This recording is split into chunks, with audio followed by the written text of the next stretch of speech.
Buenos días a todos.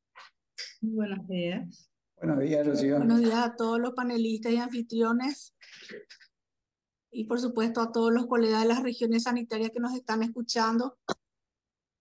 Les damos la bienvenida al curso virtual sobre manejo de la hipertensión arterial. Esta es la segunda sesión. Está con nosotros nuestro director, el doctor Abdón Villamayor, director del Programa Nacional de Prevención Cardiovascular. Doctor Abdón, no sé si quieres dar unas palabras. Sí, buenos días, Rocío, buenos días, colegas. Realmente es una gran satisfacción que estemos iniciando nuestra segunda sesión de manejo de hipertensión arterial a través del programa de prevención cardiovascular y con el acompañamiento siempre de nuestros amigos y amigas de KINFA, a quienes agradecemos muchísimo. Ahí le estoy viendo a Carmen Saldívar. Bienvenida, Carmen, gracias por estar. La Gracias. doctora Diana Yurbán.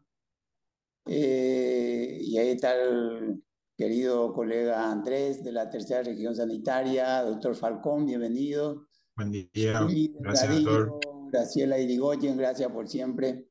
Bien, nada más que darle la bienvenida y desearle una jornada, una linda jornada donde podamos sacar algunas dudas y coordinar algunos manejos de lo que es el tema de hoy, que es la hipertensión arterial.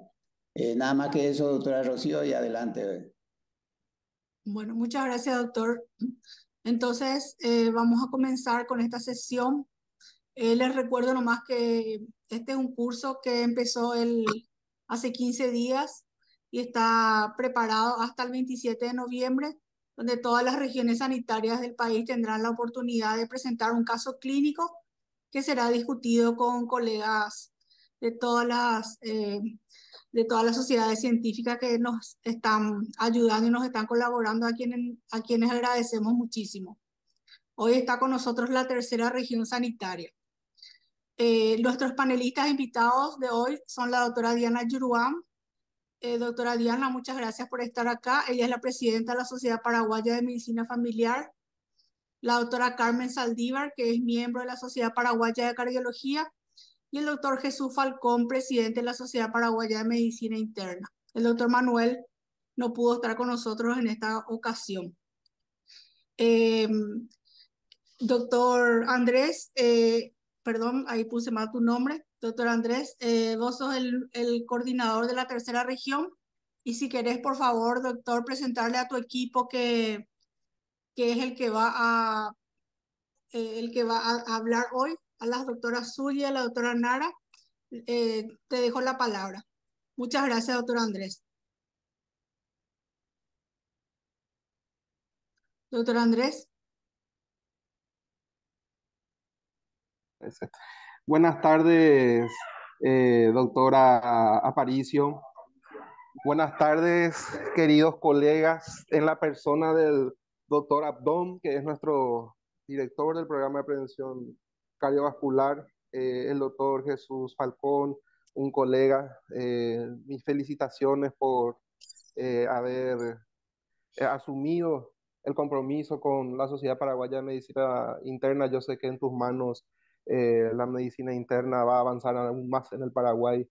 Doctora Yuruán, de una presidenta de una sociedad médica también muy cara a los efectos de medicina interna y de cardiología. Y vamos a decirle que este es el Dream Team, el equipo de los sueños, ¿verdad? Paso a presentar a nuestras panelistas.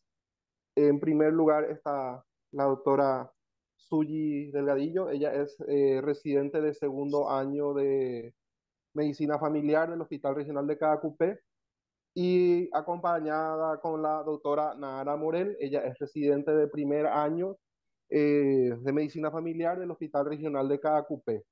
Para quienes pido una cordial bienvenida. Yo sé que no es fácil de repente cuando uno es residente estar así al frente de una presentación, pero justamente les elegimos a ellas para que puedan también tener experiencia y puedan hacer sus primeras armas y sus primeras uñas de guitarrero. Adelante, doctora Suyi y doctora Nara.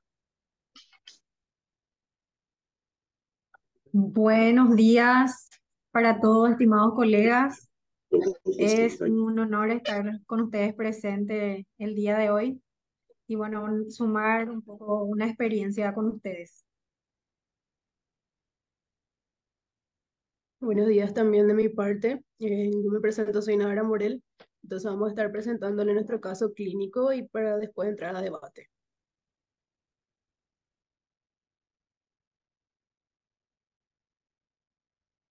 Pueden presentar nomás su caso clínico, doctor Andrés. Pueden compartir pantalla y empezamos con la presentación de su caso. Así lo haremos, doctora.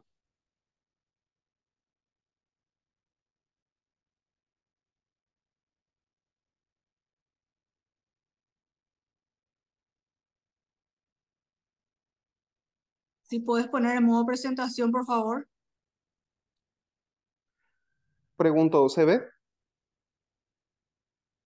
Sí, se ve, doctor, pero tenés que poner en modo presentación.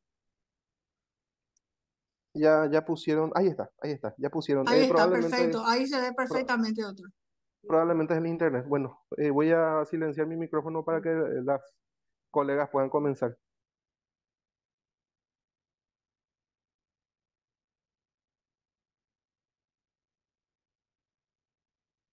Hablamos entonces de un varón adulto hipertenso. Primeramente, entonces, es un paciente de 48 años de edad, de sexo masculino, procedente de KQP, de profesión vendedor ambulante. Estado civil casado, su motivo de consulta es de control, o sea, de rutina.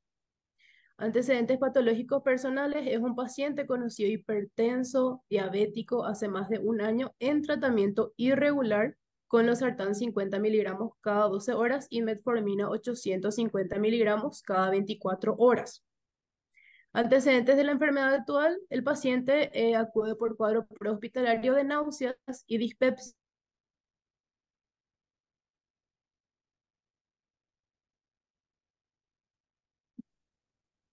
No te escuchamos, Coca-Cola. doctora. No realiza actividad física.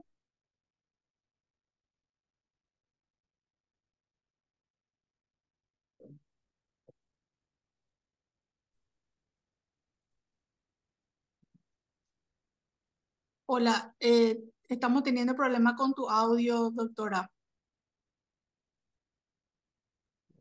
Si por favor podés. Perdón, ¿ahora se escucha? Sí, se estaba escuchando, pero entrecortado. Bueno, voy a tratar de transmitir desde mi celular. Mm. Bueno, voy a tratar de transmitir desde mi celular. Continúa nomás.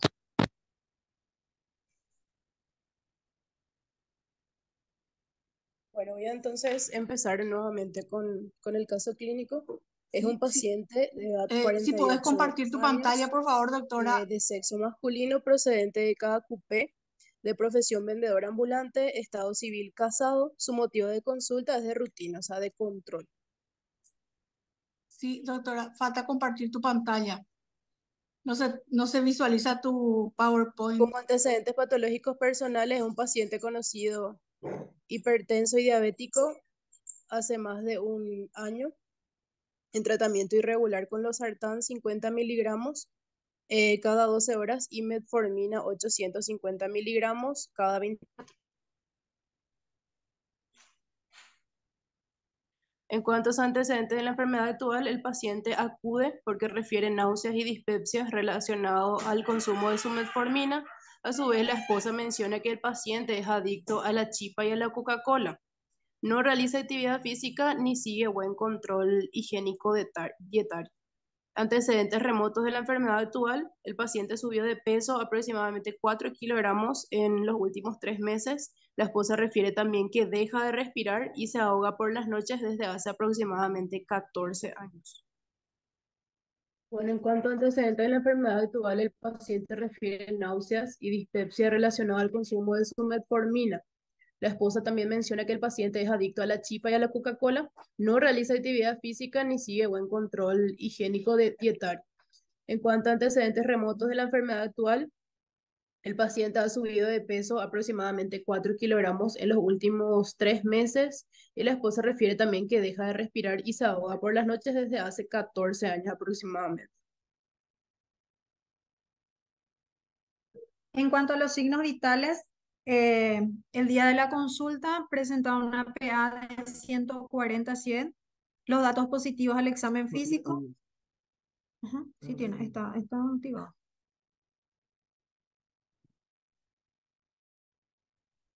Los datos positivos al examen físico: un peso de 98 kilos, una talla de 1,65 m, un índice de masa corporal de 36 y una circunferencia abdominal de 115. Los estudios auxiliares con que cuenta el paciente es de la fecha 16 de abril de 2023, un hemograma normal, sin glicemia, pero una hemoglobina glicada de 7,5, colesterol de 215 y una orina simple sin alteraciones. Los diagnósticos que tenemos: una hipertensión arterial esencial, diabetes mellitus tipo 2 no insulino dependiente, hipercolesterolemia, dislipidemia, obesidad grado 2 y síndrome de apnea obstructiva del sueño. Diagnósticos diferenciales: un síndrome metabólico. El tratamiento en este paciente: metformina 850 miligramos cada 24 horas, losartán de 50 miligramos cada 12 horas, hidroclorotiazida 25 miligramos cada 24 horas, ácido acetil salicílico de 125 miligramos cada 24 horas y atorvastatina de 40 miligramos cada 24 horas. Se entregó pedido de laboratorio de rutina, electrocardiograma y pedido de evaluación por nutricionista. En cuanto a algunas observaciones y comentarios, registramos en el sistema GIS varias consultas por el mismo con varios médicos. En algunas ocasiones también solamente acudía el familiar para reposición de medicamentos, sin ningún seguimiento con ningún colega en específico. Registró también una visita hace 4 meses con nutricionista. En cuanto a eso, el familiar y el paciente refirieron que el tratamiento sugerido por la misma era muy costoso, por lo que entonces no pudo proseguir con la misma y nuevamente se volvió a sugerir una interconsulta con nutrición, pero para plantear un nuevo plan alimentario con bajo costo.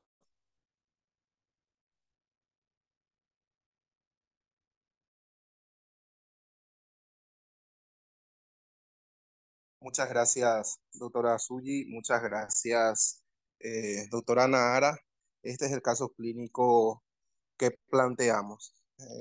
Resumiendo, eh, a modo de una epicrisis, es un adulto joven, 48 años, vendedor ambulante, conocido hipertenso y diabético de hace aproximadamente un año atrás, eh, obeso, una obesidad grado 2, una obesidad central, ¿verdad? Aparte de eso, también la familia refiere que tiene episodios de apnea, que se ahoga algo durante las noches desde hace 14 años. Hace 14 años están casados y hace 14 años este señor sufre de estos episodios de apnea. Por lo demás, dejo abierto las discusiones sobre este caso al auditorio para después pasar a la revisión bibliográfica del...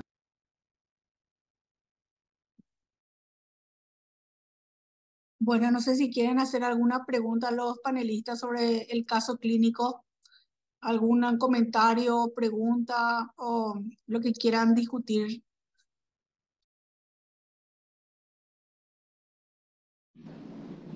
Yo no sé cómo haríamos. Si usted como caballero que lo conozco me cede la palabra, abro el debate yo. Claro, doctora, adelante. Adelante, doctora.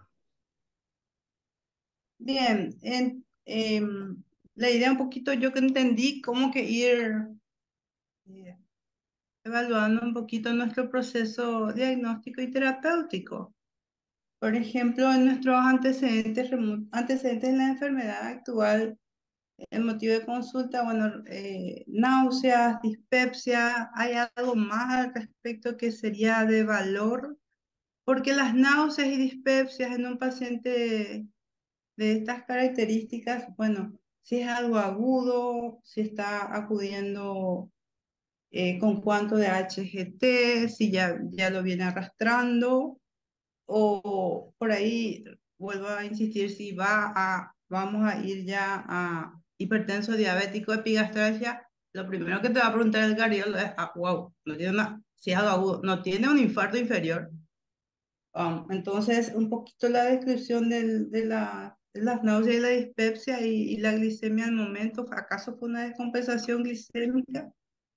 Si me podrían dar ese dato para abrir la discusión.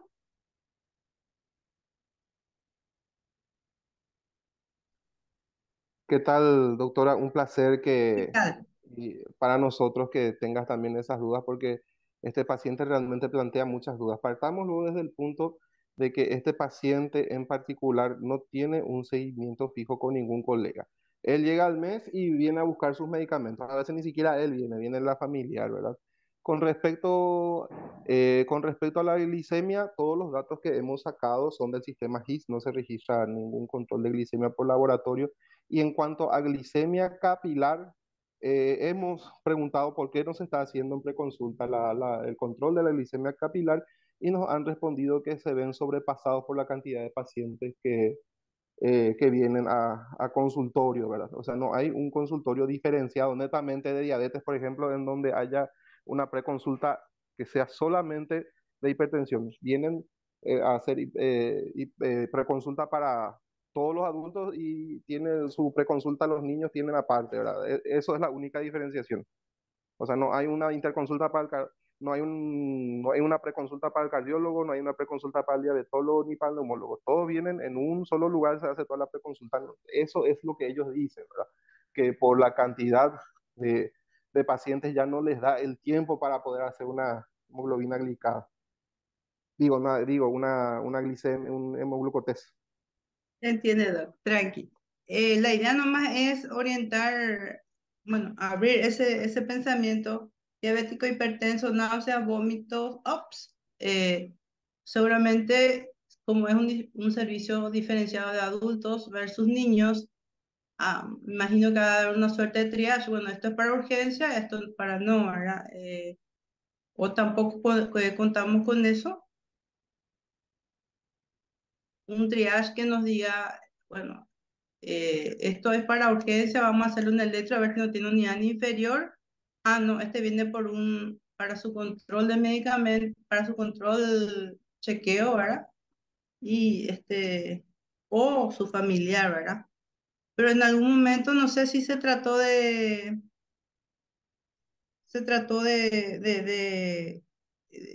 por lo menos una consulta con el paciente, si estos datos son de la primera consulta o si son de seguimientos posteriores. La historia clínica en sí, doctora, es de la última consulta, ¿verdad? Pero Ajá. los pocos datos que pudimos recabar, sobre todo los datos laboratoriales, la analítica fueron de una consulta del 19 de abril, Mm. del 19 de abril. Y entre mayo, junio, julio, fue la esposa la que vino a buscar. Él ya no acudió. Él ya no acudió. Y casualmente hace 15 días atrás, acude nuevamente en los primeros días de agosto y le agarramos luego al paciente y nos pareció muy graficante la realidad que se observa en nuestros pacientes normalmente, ¿verdad? Wow, yo creo que esta es realmente nuestro padecer, sobre todo Ya di. en nuestro pasaría, así mismo. Gracias, doctora. Veo que el doctor Falcón está levantando la mano y hay colegas que están opinando en el chat también. Entonces creo que ya rompí el hielo. Le cedo la palabra. Gracias, doctora. Me escuchan todos, ¿verdad? Buenos días a todos, un placer estar con ustedes. Eh, Caso interesante, realmente muy gráfico de la realidad del día a día de los pacientes en consulta externa. Eh, Tengo entendido, si vamos a encasillar un poco las características sociales del paciente, es un paciente definitivamente no adherente con definitivos factores socioeconómicos que podrían colaborar a esa falta de adherencia a su tratamiento, por lo que pude recoger de la historia. Eh, por otro lado, yendo un poco ya al diagnóstico, entendería que el sistema, que el CIE-10 te encasilla a poner un diagnóstico definitivo y dice, creo que pusieron hipertensión arterial esencial, creo que es así, ¿no? Así mismo, doctor. Justamente por lo que vos decís, que a la hora de usar el GIS, el CIE-10 te encasilla en eso. Ok, entiendo. Bueno, voy nada más a la importancia del punto de vista médico.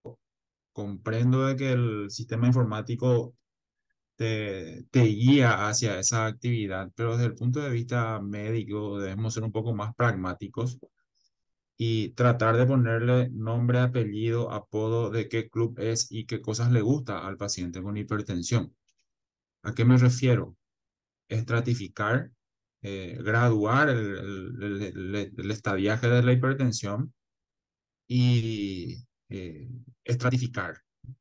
Creo que tenía 140, 100 de presión arterial. Esto correspondería a un estadio, a un grado 1 y es un paciente varón dislipémico, obeso, tiene más de 3 factores de riesgo. Estaríamos ante un paciente de moderado alto riesgo de complicaciones futuras, ¿verdad? Entonces, esa sería mi primera observación en una historia clínica bien detallada para ponerle nombre, apellido y apodo. Sumamos a eso la obesidad que tiene y me pareció muy bueno y muy interesante que hayan puesto la posibilidad de una apnea obstructiva del sueño, considerando, y voy a mi primer comentario, que una de las causas más frecuentes de hipertensión arterial resistente y hipertensión arterial también secundaria. Eh, Eso, el SAOS viene aparejado con un sinfín de otros problemas de salud cardiometabólicos y pulmonares. Eso puede ser motivo para otra discusión. Me gustaría en ese punto preguntar algo. Si solamente se quedaron con el comentario de la esposa de que ronca y deja de respirar, o aplicaron algún cuestionario para buscar activamente apnea obstructiva del sueño. No, doctor, no tuvimos tiempo de realizar ningún cuestionario para realizar el diagnóstico de apnea obstructiva del sueño.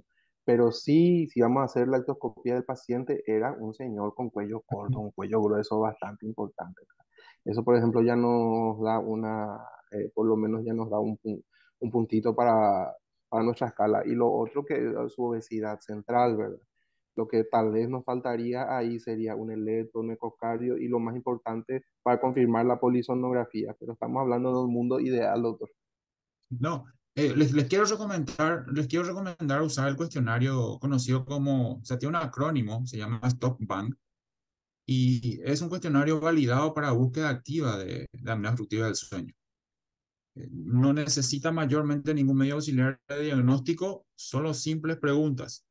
Uno ya lo hicieron, si ronca, otro es si se siente fatigado al día siguiente, alguien lo ha visto dejando de respirar en algún momento, tiene hipertensión arterial, el índice de masa corporal ya lo tienen, la edad tiene menos de 50 y la circunferencia del cuello. Creo yo que no sería una herramienta bastante útil y no necesita mayormente ningún medio auxiliar de diagnóstico extra.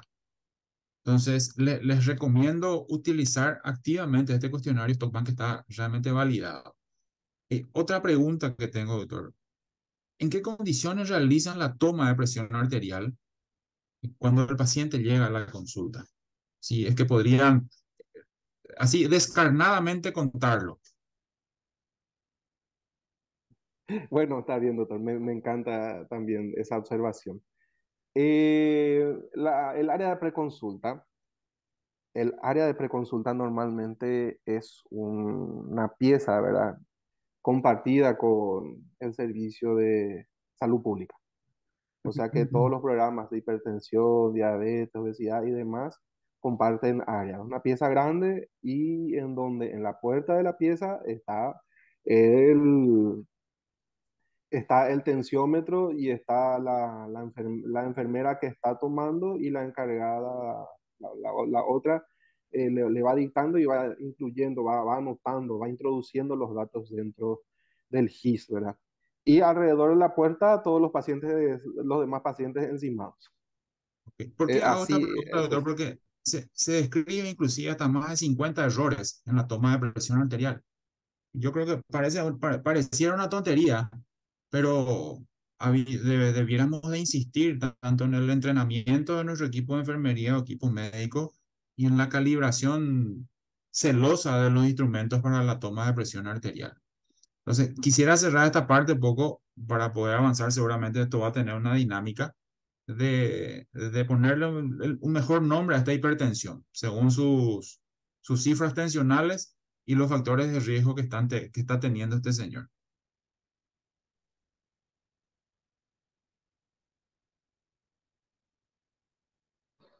Entonces, le paso la palabra a la doctora Diana, que levanta la manito.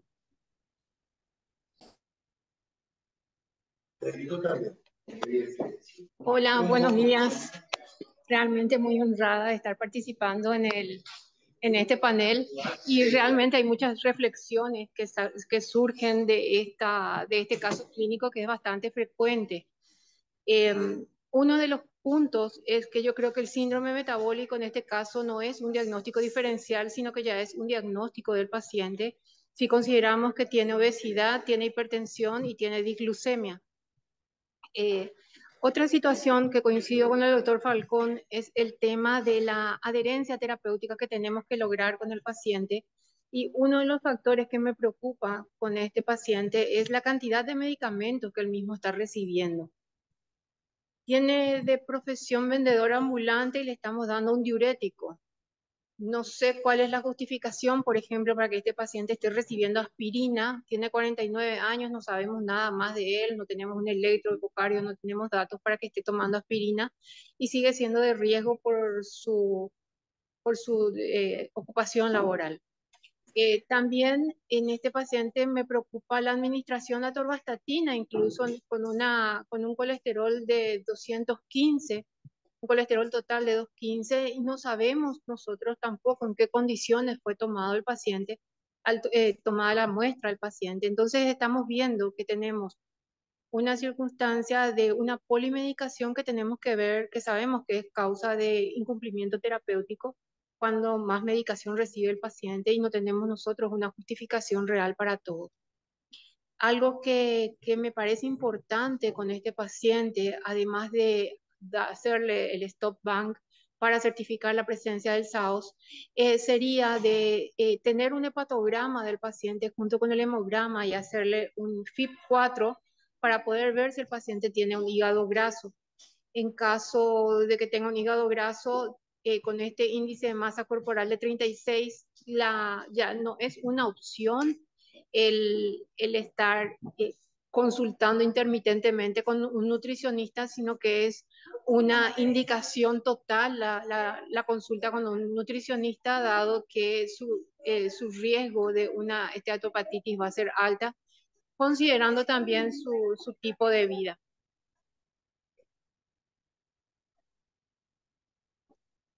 O sea, realmente algo que quiero decirle a los residentes es que nosotros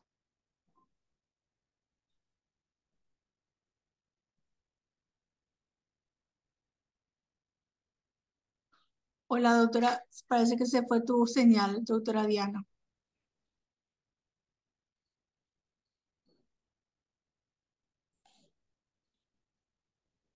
sí son bastante poco amigables, me parece, y desactualizados, pero hablar de si este paciente tiene una hipertensión controlada o no controlada, de acuerdo a su edad, a sus características, a sus comorbilidades, es algo importante para poder fijarnos los objetivos terapéuticos también y de decir qué nosotros vamos a esperar con cada paciente. Entonces, conviene la estadificación, y, como decía Jesús, de ponerle un nombre y apellido a la hipertensión para poder saber dónde estamos parados. Sabemos que si vamos con el octavo joint, este señor puede estar incluso en rango de hipertensión controlada, ¿verdad? Más allá que pueda no estar de acuerdo con eso, pero conviene tener el parámetro, o sea, la visión en conjunto del paciente para poder hacer un buen tratamiento.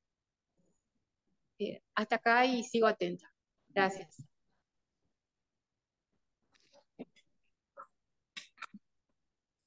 Muy bien. ¿Me permite, Rocío? Sí, doctor, te escuchamos. Sí, muy interesante las acotaciones de la colega y de Jesús. Realmente, según tengo entendido esto, Andrés, esta es una historia tomada al azar, no es que el paciente no es un del momento, ¿verdad? Por la observación de la doctora Carmen Saldívar, que se tendría que pensar en un cuadro cardiovascular agudo. Entonces, no podemos decir qué es lo que, por qué no se hizo tal cosa. La cuestión podemos decir qué es lo que tendríamos que hacer cuando recibimos un paciente con esta historia y con estos datos. Inclusive creo que los datos de presión arterial, peso, y no sé si es del momento o es de abril. Andrés. ¿Qué tal, doctor Villamayor? Sí, este es un paciente real que consultó, como les dije, con nosotros hace 15 días atrás y nos llamó tanto la atención, es más, nos tomamos de los pelos la forma de que comentaba, ¿verdad? Y era hasta tragicómico, ¿verdad? Porque imagínense, el señor gordito sentado en el consultorio, la señora más gordita aún discutiendo entre ellos y acusándole la señora al marido de que no se cuida, de que no tiene control no tiene un control, buen control higiénico dietario, no realiza actividades físicas y encima que es adicto a la Coca-Cola. Nosotros nos tomamos todos los pelos cuando escuchamos eso, ¿verdad? Los datos de signos vitales son del momento de la consulta, de su última consulta, ¿verdad? No así los datos laboratoriales, ¿verdad? Porque ellos no traían absolutamente nada. Ellos venían solamente para retirar su medicación y fue ahí gracias a la esposa que descubrimos realmente que el paciente no estaba realizando un buen control y no había un médico con el que hicieran buen seguimiento, pues yo le preguntaba, ¿quién es tu médico? Toca tema consultar, con el que me tocaba nomás ya consultaba. Entonces, así mismo es como vos decís, doctor Villamayor, en este caso es estudiar el caso del paciente y ver qué es lo que se le puede ofrecer, ¿verdad? Bien, bien, gracias. Muy importante. No sé si redireccionar o reorganizar nuestro sistema de atención a nuestro público, a nuestros ciudadanos, ¿verdad? Evidentemente, este es un paciente que necesita un seguimiento cercano, un equipo destinado a llamarle, a seguirle, a buscarle si es que no está acudiendo a sus controles, porque los pacientes son así, en el momento que se siente mal a veces acude, pero después ya deja de ir. Lo que me llamó la atención también, dicen que es vendedor ambulante, pero sin embargo es sedentario, ¿verdad? Bueno, debe ser ambulante en una mesita, algo así, ¿verdad? Porque yo tengo la visión de que un vendedor ambulante generalmente está caminando durante casi todo el día, pero evidentemente no es el caso de este paciente.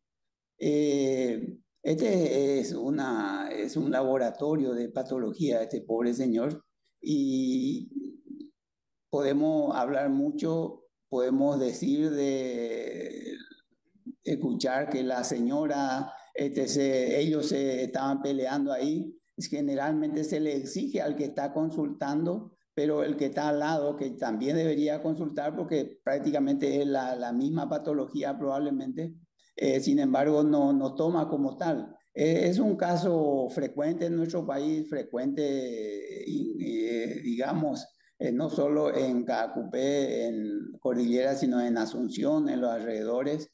Siempre vemos estos pacientes, siempre estamos peleando para que se cuide, pero no se cuidan. En ese caso, una educación, ¿verdad? Un equipo de educadores que hace rato estamos dando vuelta a tratar de conseguir de que las USF tenga su equipo de educadores, porque este paciente hay que estar al día detrás de él, de lo contrario no va a mejorar este pobre señor, y no solo es, sino que la mayoría de los hipertensos.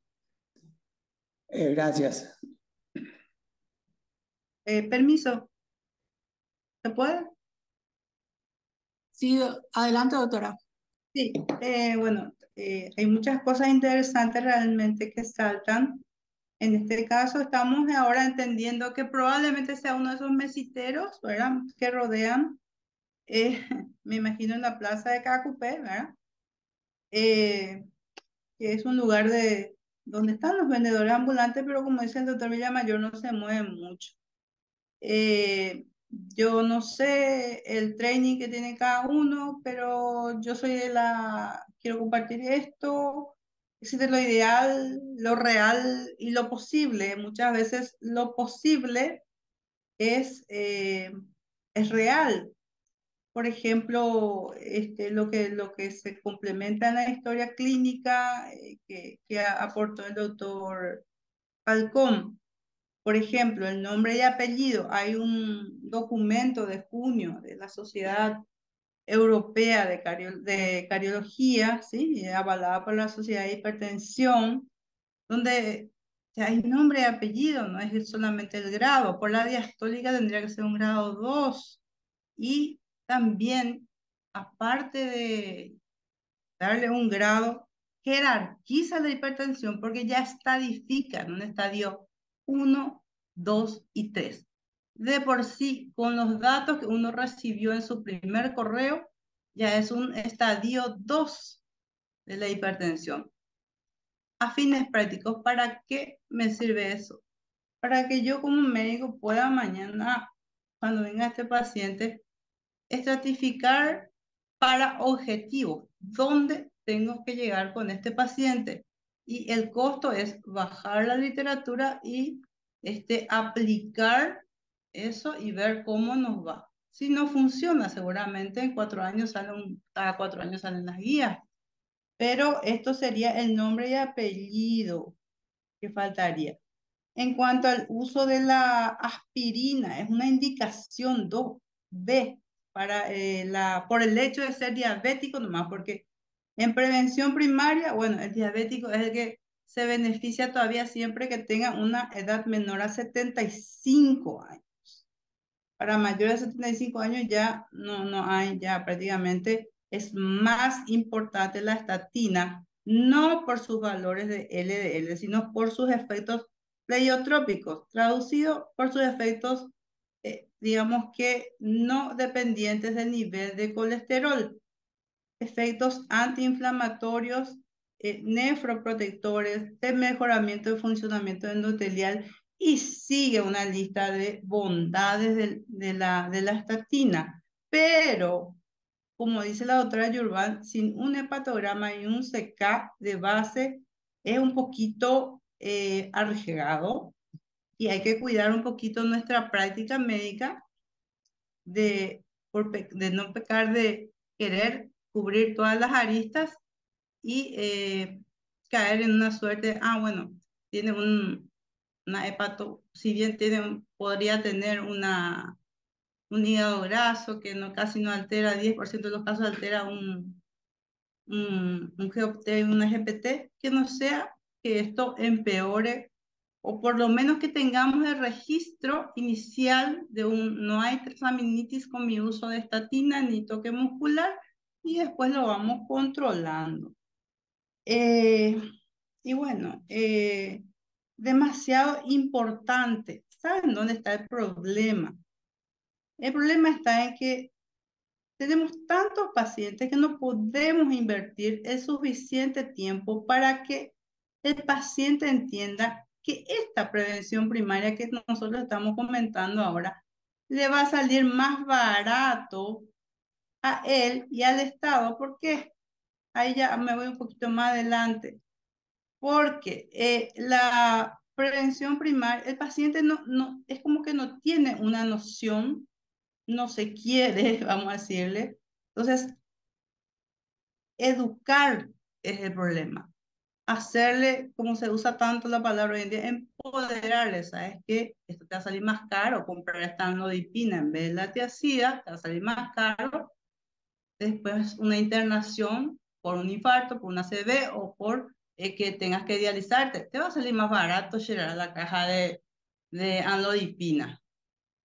es un trabajo que no te va a resultar en un 100% en la primera consulta, pero tiene que ir a goteo continuo hasta romper esa roca de ignorancia generalizada en la evolución de estas patologías a nivel paciente. Y por eso es muy importante, ya que tocamos políticas de salud, el doctor está escuchando, aprovechar ese espacio de preconsulta, donde al paciente se le puede estar hablando continuamente, interactuando continuamente, hasta que adquiera noción, conciencia de su patología y de su pronóstico, en el término, en el lenguaje que corre.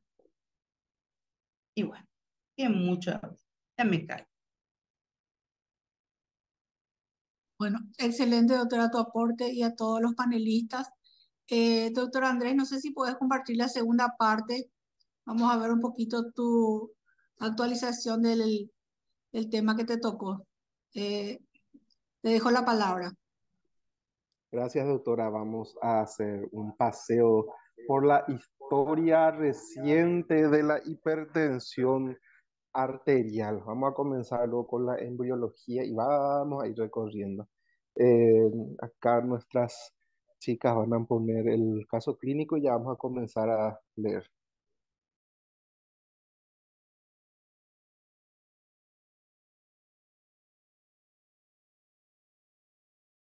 Doctor, veo que tenés 58 diapositivas. No vamos a poder verlas todas, pero vamos a ver cómo hacemos para que sea un poquito resumido. Dale, doctora, voy a ir tocando lo más rápido posible en forma somera y detenerme después en los últimos 5 años aproximadamente. Dale, doctor, gracias.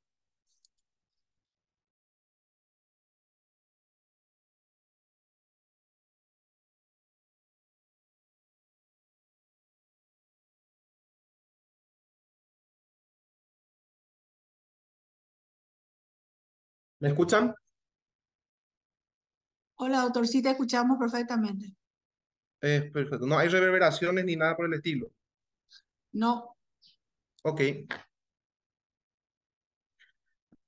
Bueno, definamos en primer lugar lo que es la hipertensión arterial. Y para poder definir lo que es la presión arterial, tenemos que saber lo que es la presión arterial, que no es más que la fuerza que impulsa la sangre por el sistema arterial.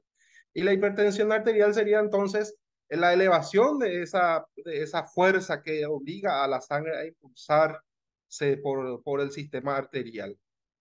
En dicho de otra forma, la función de las arterias es transportar la sangre en un sistema de presión relativamente alta hacia los tejidos, pero no tan alta también como para que cause daños a nivel de órganos. Ese es el motivo por el cual las arterias tienen paredes vasculares fuertes. El vaso sanguíneo embriológicamente tiene origen en la cresta neural como con el mesodermo. Eso daría explicación del por qué, por ejemplo, cuando uno está triste o está demasiado feliz o está demasiado nervioso o está antes de un examen, está en una situación de estrés, aumenta también levemente la presión arterial como un mecanismo de escape.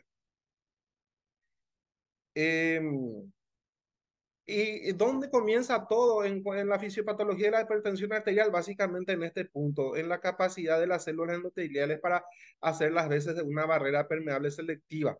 Normalmente aquí es donde fracasa y aquí es donde comienza fisiopatológicamente a formarse a la arterioesclerosis por la migración básicamente de, de las, de las células que van a tratar de compensar ese flujo sanguíneo elevado y con tipo de esas células fibrosas, ¿verdad? Que van después a perpetuar la presión alta. El método para medir la presión es muy importante, tiene que ser en un ambiente tranquilo. Es cierto, es lo que dijo el doctor Falcón. Tiene una técnica en donde se usa un manguito aneroide en donde se palpa el pulso, normalmente es el pulso radial. Cuando al comprimir el manguito desaparece el pulso radial, es hasta ahí donde se insufla y comenzamos a juntar los ruidos de Korokov. Cuando escuchamos el primer ruido de Korokov, sobre el manómetro, es allí donde comienza la presión sistólica. Y el último ruido de Korokov que escuchamos al caer, el último ruido de Korokov, es ahí donde se escucha, donde nosotros medimos la presión diastólica, donde anotamos la presión diastólica. En los principios básicos de la función circulatoria le tenemos a la ley de Ohm, que dice que la presión arterial no es más que el resultado del gasto cardíaco por la resistencia vascular periférica. Y la resistencia vascular periférica no sería otra cosa más que el compliance de todo ese árbol arterial. En esta diapositiva podemos observar distintas imágenes de la arteria coronaria, ¿verdad? La primera es sana, la segunda está con una placa fibrosa, la tercera con una placa excéntrica con abundante grasa, la D es un trombo y la E es una endoprótesis ya, ¿verdad?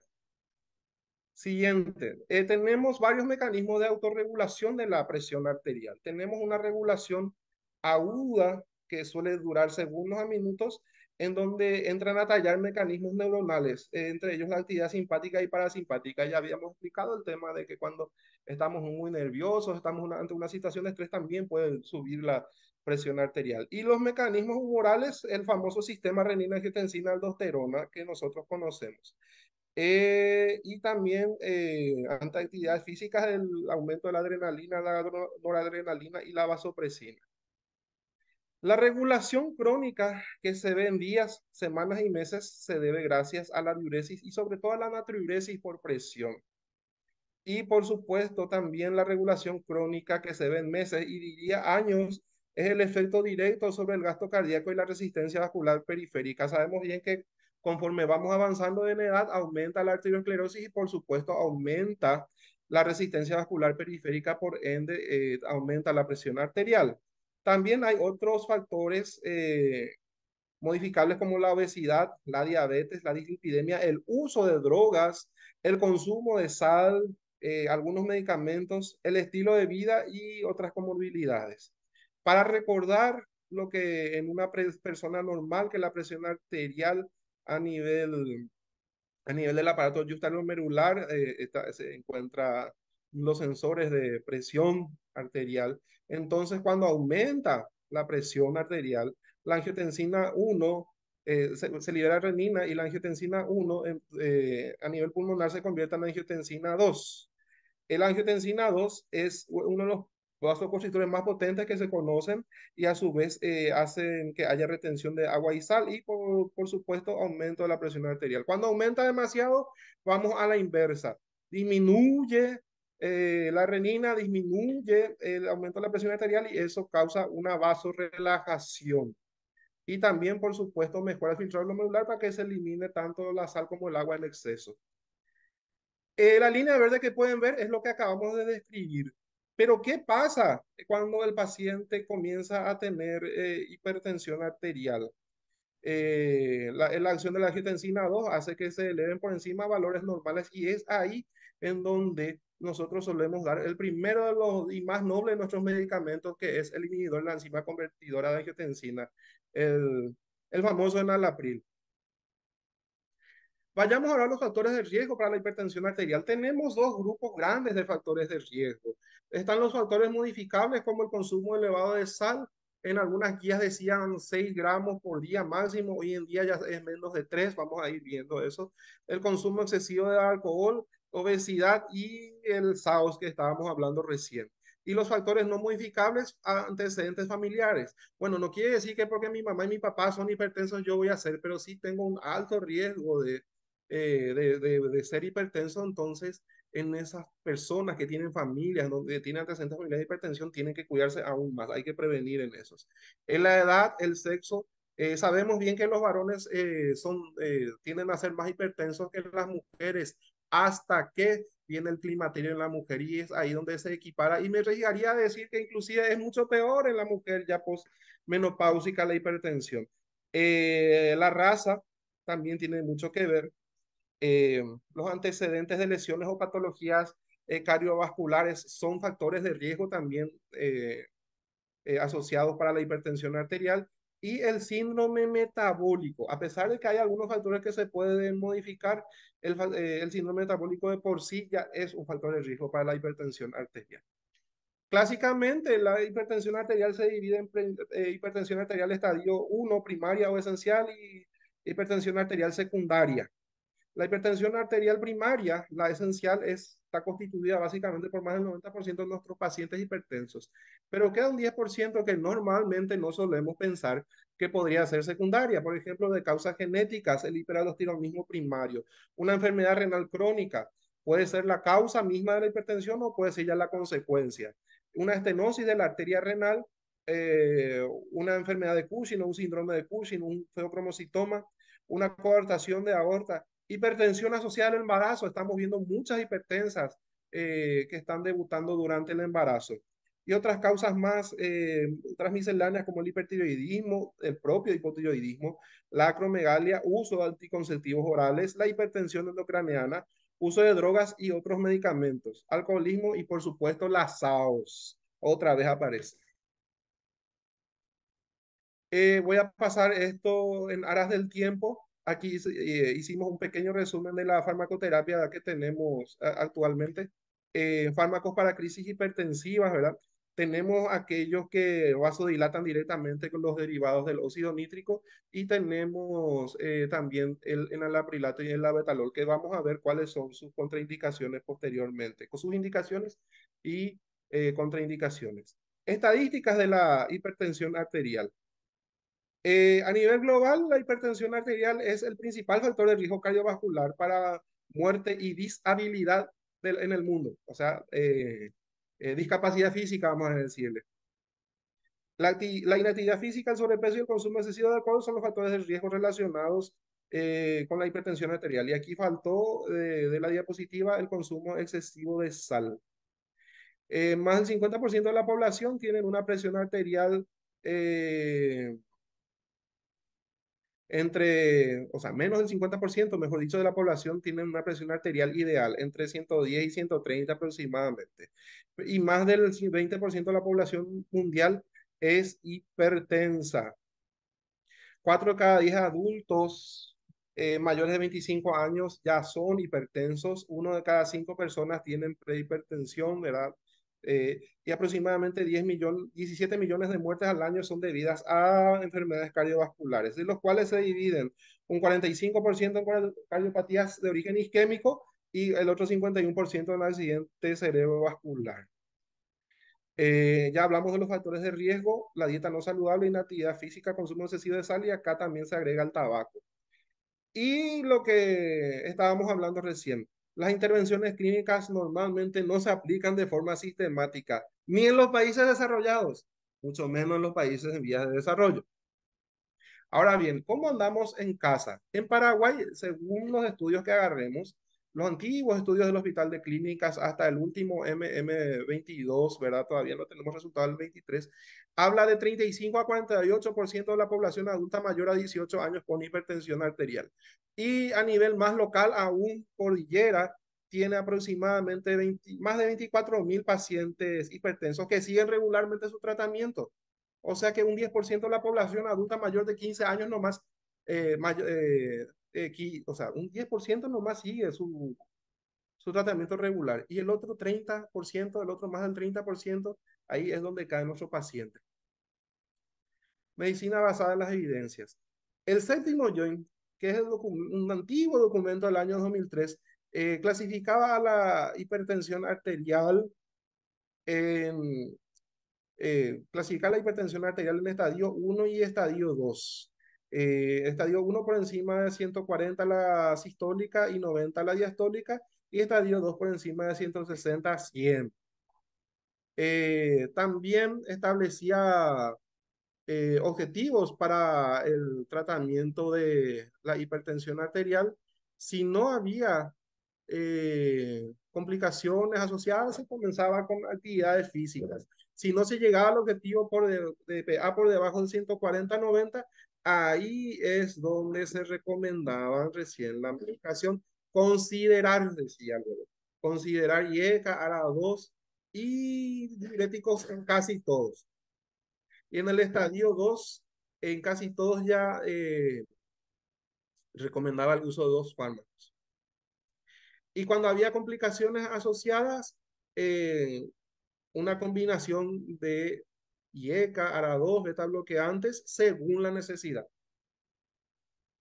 Y sencillamente, igual no llegas al objetivo y optimizar dosis o añadir fármacos adicionales hasta conseguir el objetivo de la PA. Así hablaba el séptimo joint. Pero el séptimo joint no solamente se centraba en, en la farmacología, también se centraba en la reducción del peso, en una dieta tipo mediterránea rica en frutas, vegetales y pocas grasas saturadas, reducir el sodio en la dieta.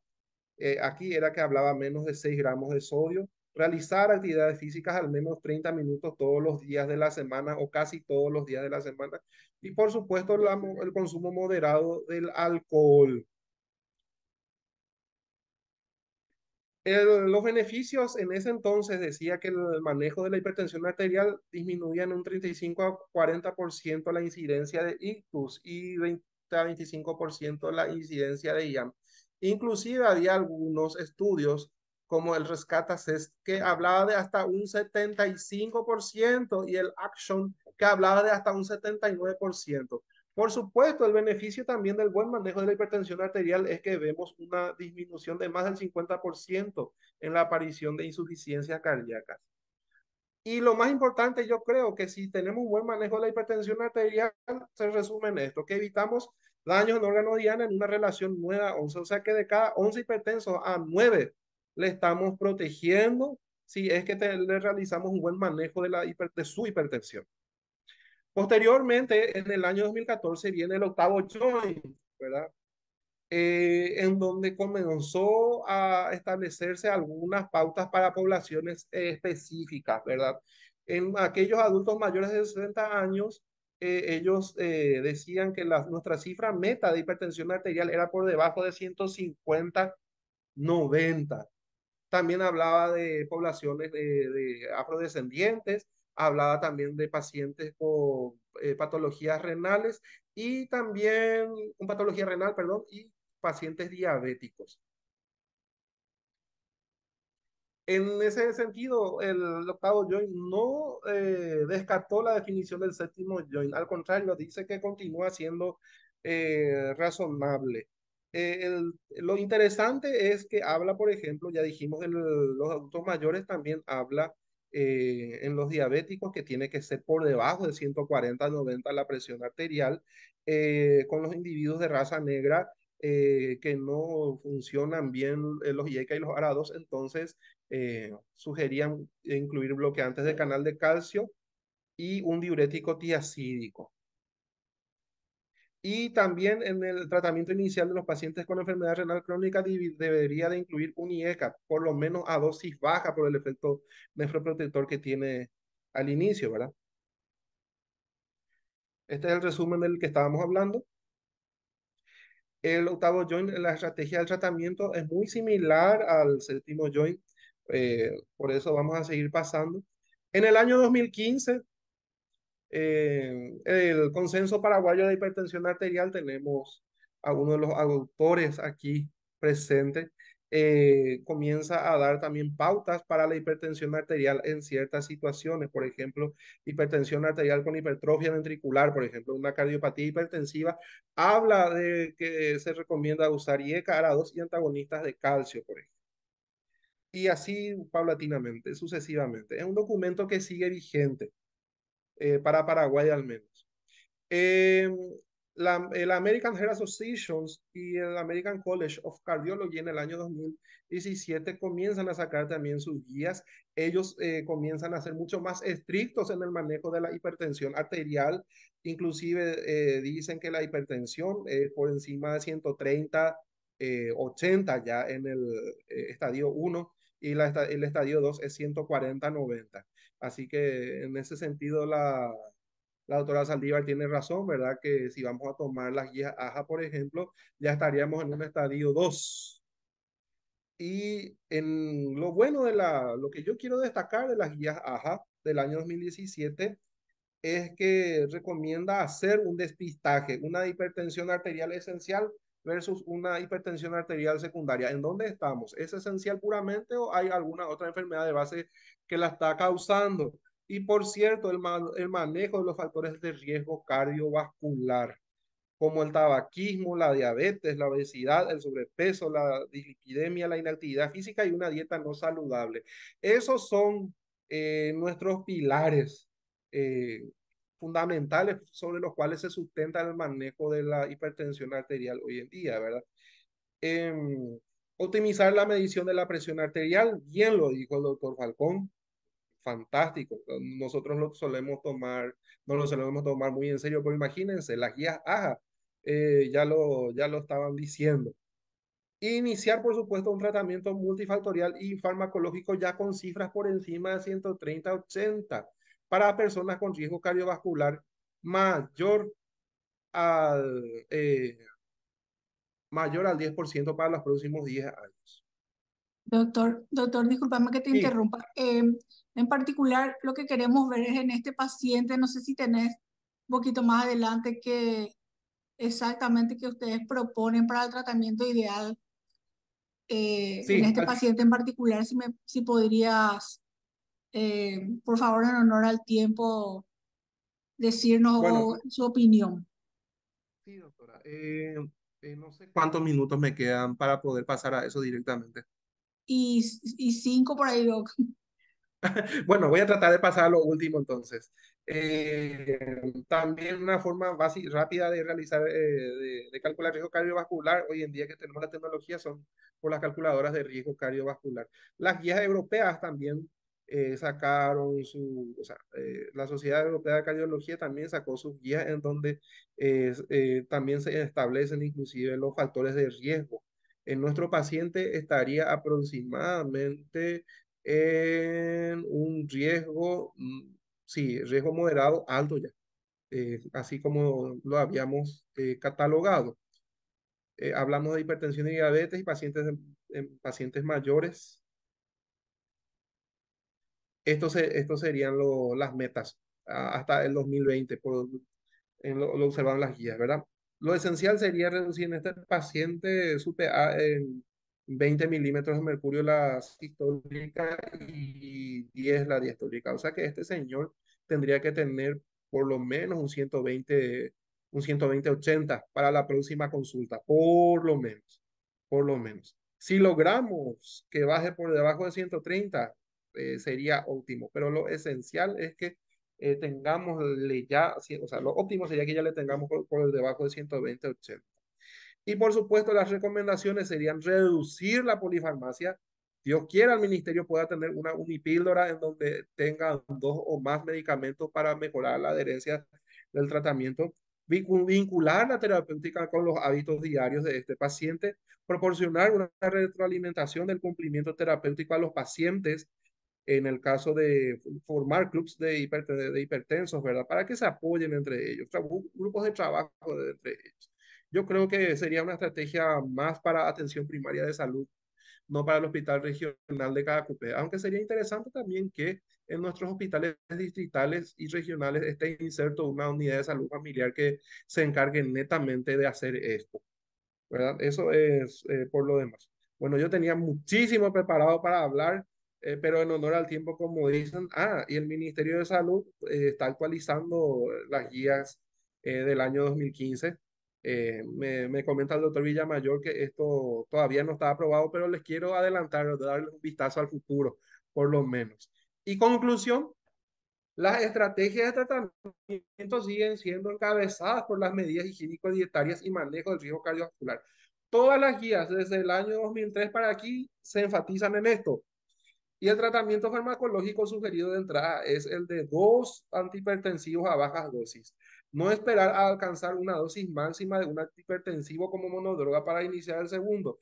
Y ahí es donde entra a tallar. Por un llado la polifarmacia y por el otro lado la unipíldora. ¿Cuál sería la estrategia la mejor estrategia para poder cumplir con esto. Y por supuesto, lo, lo más importante, nuestros pacientes son seres humanos que vienen de un ámbito socioeconómico diverso, ¿verdad? Algunos tienen mucho poder económico y otros son humildes trabajadores como este. Tenemos suerte si es que viene un paciente de clase media. Entonces, las metas deben ser consideradas, personalizadas considerando el riesgo cardiovascular y yo le agregaría aquí teniendo en cuenta también el ambiente socioeconómico de cada uno. Por lo demás, les dejo una hermosa vista de la Basílica de Cajacuzé, donde está la madre de todos los paraguayos. Muchísimas gracias por habernos escuchado, nos dieron muchísima luz, nos aclararon muchísimas cosas también con respecto a nuestro pasar diario con este tipo de pacientes. Muchas gracias, doctora Patricio, y muchas gracias por decir. Hola, hola doctor. Excelente tu presentación. Aquí vamos a escuchar un poquito un comentario del doctor Jesús Falcón con respecto a tu presentación. Doctor Falcón. Sí, gracias, no, excelente todo lo que nos estuvieron mostrando. Nada más para ir cerrando un poco mi participación. Celebro también esta iniciativa. Dejaría yo una recomendación para la temática siguientes. Está bien la modalidad casos clínicos, sino que ir directamente a contestar preguntas. ¿Qué diagnóstico tiene? Análisis del caso y cómo lo evalúo, cómo lo trato, cómo lo sigo. Yo creo que podemos optimizar mejor la información científica y el tiempo también. Y creo que podemos aprovechar un poco más para participar. Por otro lado, quiero insistir en la búsqueda en este paciente, porque es un paciente real, de daño de órgano blanco relacionado a la hipertensión arterial. No se olviden de eso, hay que mirar los riñones, hay que mirar el corazón, un electrocardiograma tiene que tener, una fondoscopía, una ecocardio de ser posible. Insistir en las medidas higiénico-dietéticas, debe perder peso, eso le va a hacer bajar la presión, tiene que tener una dieta hipocalórica, debe disminuir el consumo de sal. Es fácil para nosotros decir, debe disminuir el consumo de sal. Sabemos que una comida sin sal no es rica, pero ¿cómo de manera práctica vamos a decirle esta cantidad de sal? Le decimos 2 gramos, ¿cómo pico ya medí yo 2 gramos? O sea, ese tipo de estrategias prácticas tratar de llevarlo a la cancha. Alcohol definitivamente no, tabaco definitivamente no. Eh, este señor tiene riesgo moderado alto, debería usar 2 fármacos. Hay que tratar su obesidad. En un mundo ideal, este paciente sería un candidato para un agonista de GLP-1. Habría que ver la tolerabilidad gastrointestinal, porque ya está teniendo problemas con la metformina.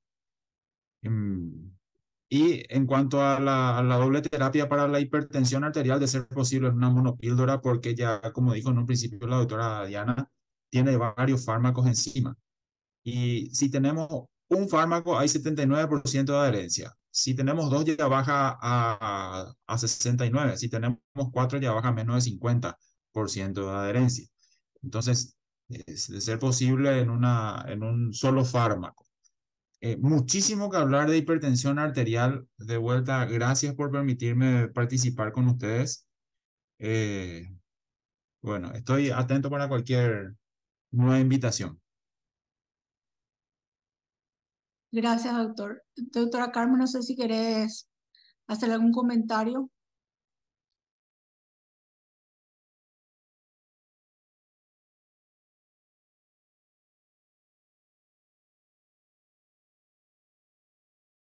Doctora Carmen Saldívar.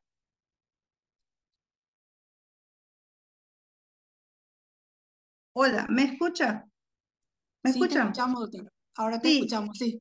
sumado a lo que el doctor explicó, el doctor Falcón explicó la importancia de ver los órganos lesionados, fondo de ojo, electro, que esperar, laboratorio, qué y por qué.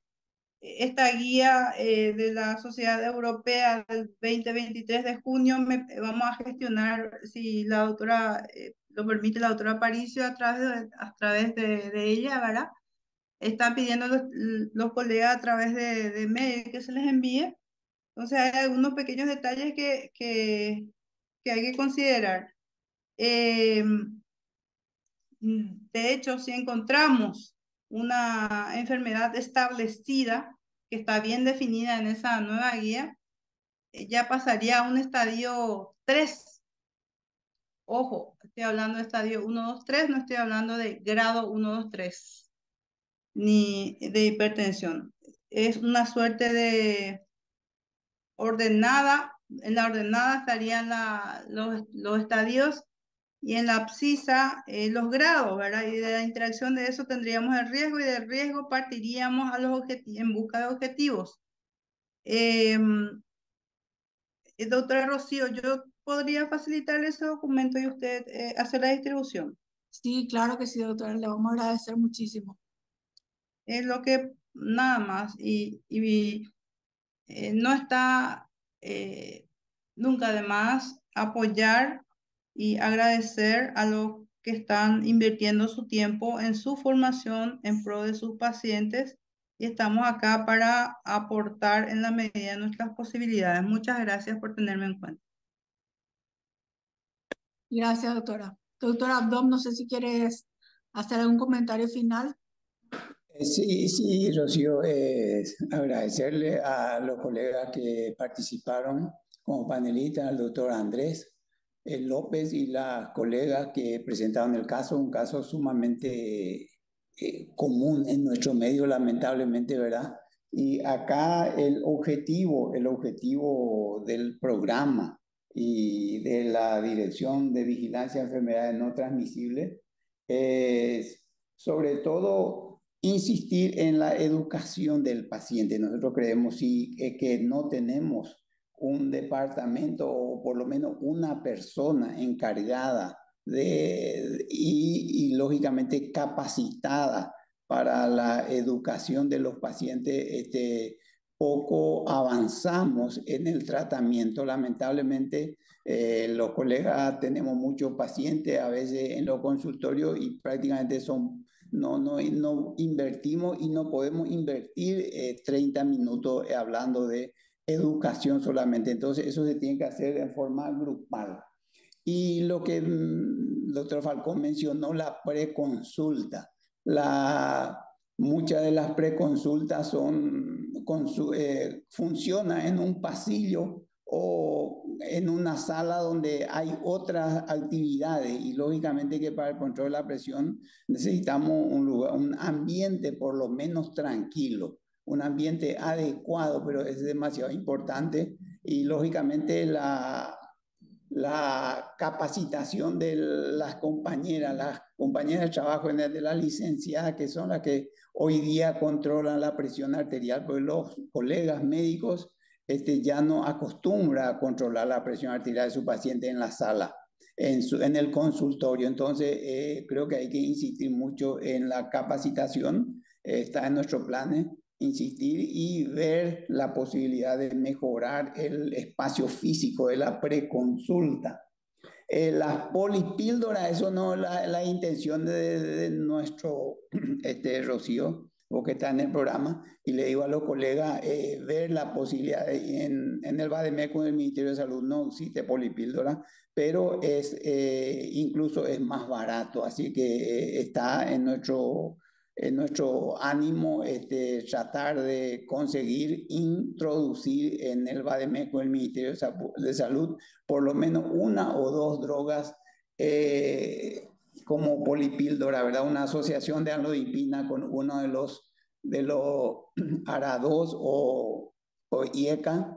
ARA2 me parece lo más razonable o con un diurético. Y nada más agradecerte a vos, Rocío, a todos los colegas y siempre al laboratorio que nos acompaña y a Andrés y el equipo. Nada más. Sí, excelente, doctor. Yo quisiera agradecer una vez más al doctor Andrés López y a toda la tercera región sanitaria por la excelente presentación. Doctor Andrés, realmente maravillosa tu presentación.